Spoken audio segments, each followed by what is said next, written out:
Now, to move to the novel, what I found interesting was, again, when somebody comes in and takes a long look at Guyana, as you clearly did, and they put it down, then everyone suddenly, the shock of seeing yourselves in a book provokes all these responses. Now, there were 3 books that I wanted to discuss, sort of generally, that had come out in Guyana recently, which have been probably read by most people in this room.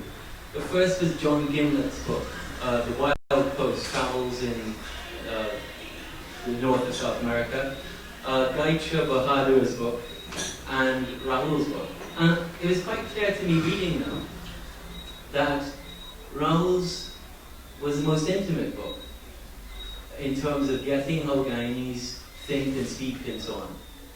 And it took me back to a question that was actually raised, I think, at the last event, about the Napoleon tropes in the book. But I wanted to ask this question at a slight angle. There's a moment in John Gimlette's book in which he meets Rupert Narayan, and they go to the Caires suite and they have a conversation.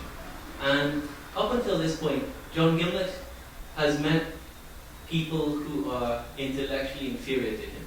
This is quite clear from the Victorian manner of the description. And then he meets Rupert, who, whether you like Rupert or not, is definitely not his intellectual inferior.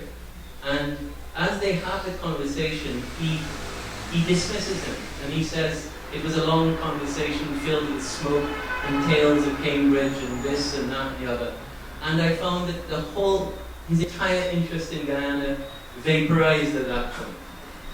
And I was very struck that you chose not to go there at all, and that you found Guyana everywhere else, but never addressed this sort of thing. But you took the people that you met with absolute seriousness.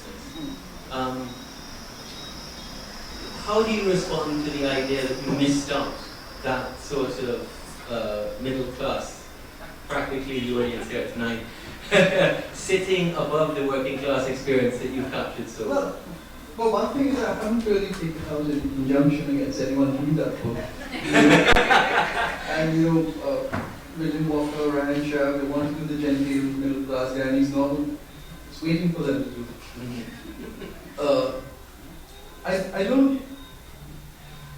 I don't particularly like the idea. I mean, I haven't read John Gimlette's book, so but that's not what I like to.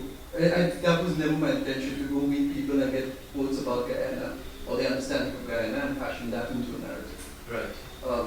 I wasn't looking for Guyana experts. There are a lot of books like that. There are a lot of books about India like that. They're quite often tedious, because it's always someone explaining something to you and you're explaining that thing to the reader. It's like a filters of explanations. And explanation is not what I wanted to do in this book, and it's not what I think novels do. And that's one of the things which is sort of connected me to the form of the novel. It's not just the idea of, people sometimes have the idea of a novel is a thing where everything's made up or something is not, but novel is texture and how you treat material. Novels are about trying to find trueness rather than actuality.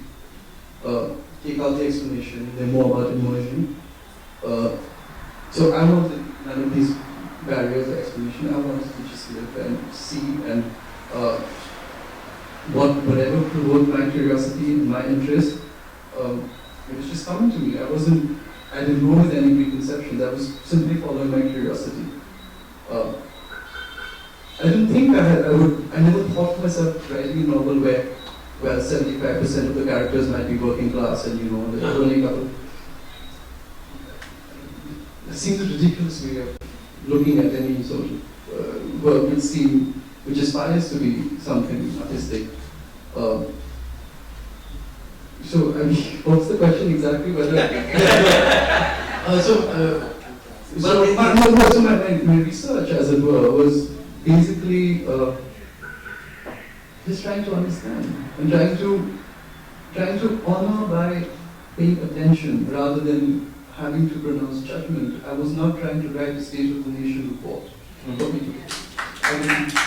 was trying to make the closest attention I could, and which I think is the highest form of respect a writer can try to pay to his subject.